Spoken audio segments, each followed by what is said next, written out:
back to week 4 of the Premier League preview. Last weekend we had a mixed weekend with lots of goals and, importantly, lots of big decisions. Last weekend was the weekend of very dubious handball decisions, with both Manchester United and Newcastle benefiting from poor handball VAR decisions. The weekend started off with, as I said, Manchester United beating Brighton 3-2 away from home, with a late Bruno Fernandes penalty eventually being the winner. This was followed by a great game with Everton beating Crystal Palace 2-1 with a Dominic Calvert-Lewin and Richarlison both scoring. Chelsea and West Brom then followed with a disappointing first half for Chelsea, who were 3-0 down after 30 minutes against the Baggies. However, after a great second half performance that saw them dig deep, they finally grabbed an equaliser in the 90+ minute. And the day was rounded off with Burnley versus Southampton, where Danny Ings scored the only goal of the game. Sunday saw Sheffield United lose their 3rd game in a row at the beginning of this season. They lost their game against Leeds United 1-0. Then it was the turn of Tottenham, who ended up drawing with Newcastle, as I said, with a late equaliser on a handball decision as the ball hit Eric Dyer's arm, which was deemed not to be in a natural position. Sunday also saw 2 big shock results, with Manchester City losing 5-2 at home against Leicester City, who were rampant as Jamie Vardy bagged a hat-trick. And the other game was West Ham versus Wolves, where West Ham absolutely blew away Wolves and really looked like a menacing team that could cause a lot of damage. What followed on Monday was Liverpool and Aston Villa both keeping their 100% records. Aston Villa faced Fulham, who were very disappointing once again, and Liverpool played Arsenal, who weren't exactly at the races. Looking forward to next weekend, the weekend is kicked off with Brighton, who take on Chelsea. The big game of the weekend is Manchester United versus Tottenham, and the weekend is rounded off with a very busy Sunday afternoon. The final game of the weekend is Aston Villa versus Liverpool. One of their 100% records will go this weekend, and that is the final game on Sunday. Kicking off the teams to watch section this week, I have chosen Leicester City. Leicester City were in fantastic form against Manchester City at the weekend, beating them 5-2, even coming from behind to a fantastic Riyad Mahrez strike to win against champions of 2 years ago. Jamie Vardy bagged a hat-trick, which is his 2nd against a Pep Guardiola side. The only other person to ever score a hat-trick against a Pep Guardiola side is Lionel Messi. Leicester City and Jamie Vardy will be looking to continue their 100% record, as there is only now 4 teams left with 100% records. Leicester City come up against West Ham, and that could be a real spanner in the works. West Ham come off the back of a 4-0 win against Wolves, where they looked rampant and scored lots and lots of goals. Leicester City will be hoping to continue their fantastic form though, and their flying fullbacks of James Justin and Castagna will be looking forward to getting some more assists and, of course, playing in the likes of Jamie Vardy and Harvey Barnes in front of them. Youri Tielemans was also fantastic in the game against Manchester City and against Burnley as well. He has been playing some fantastic through balls and really being able to create chances for his teammates. I'm looking forward to watching him play and Leicester play this weekend. The second team I have chosen is Brighton and Hove Albion. Brighton were unlucky last weekend, and they were unlucky on the opening day as well, and out of their 3 games have only walked away with 3 points. They have faced Chelsea and Manchester United though in 2 of those 3 games, teams which they would never be expected to take points from. Brighton looks really good and were very unlucky against Manchester United. They hit the woodwork a record amount of times, hitting it 5 times in one game, and yet still couldn't find the back of the net. Manchester United got a lucky penalty as Bruno Fernandes slotted one home in the 90+10 minutes. Looking forward to this week though, Brighton have got Everton. Everton have been in fantastic form themselves and are one of the sides with an 100% record. Brighton, though, will be looking to exploit a few areas and few weaknesses which Everton have shown.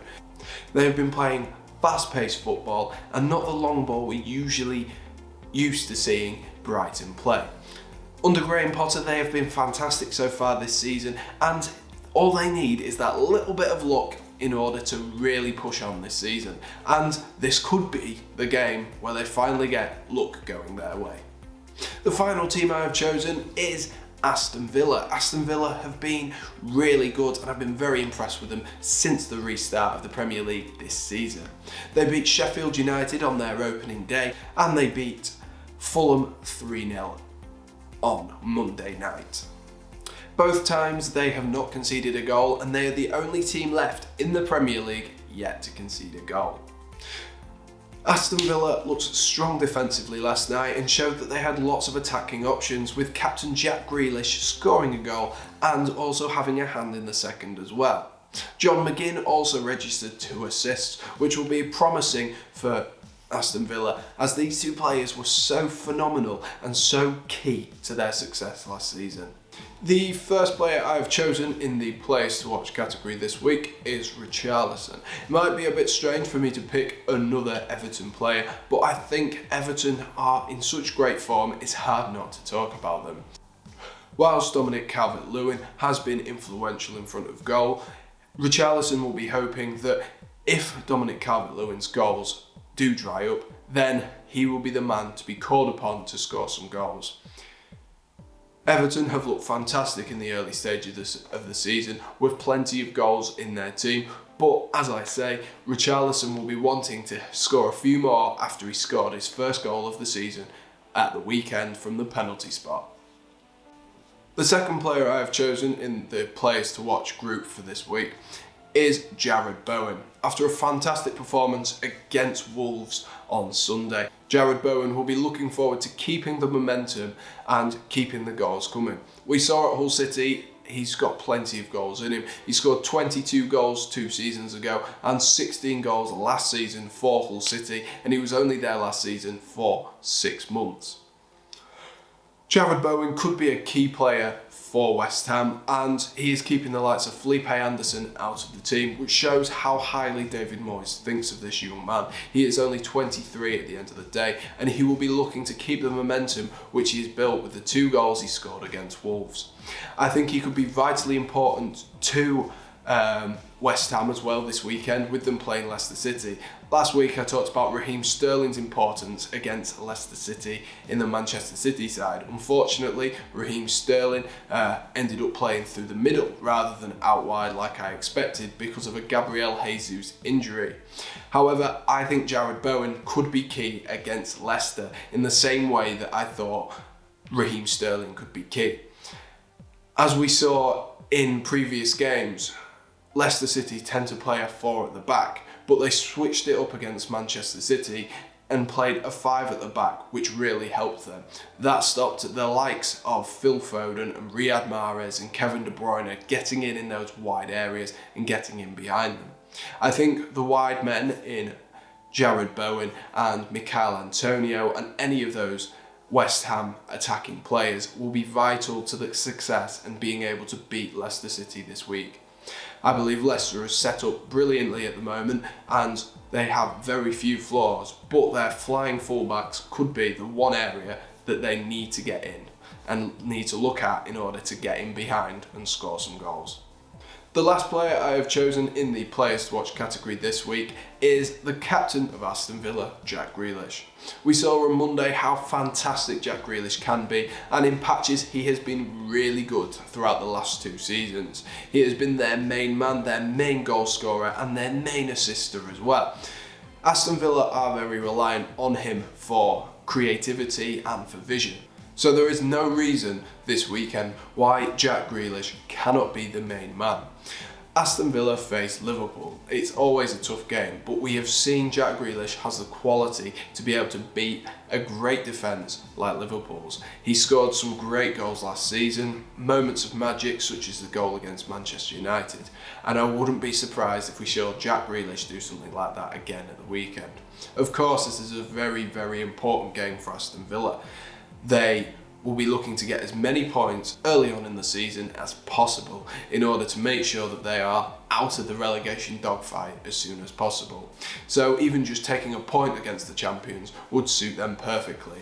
However, they've been really, really good so far defensively, and against teams that you would assume would be around them in the table, they have taken 6 points out of 6 so far.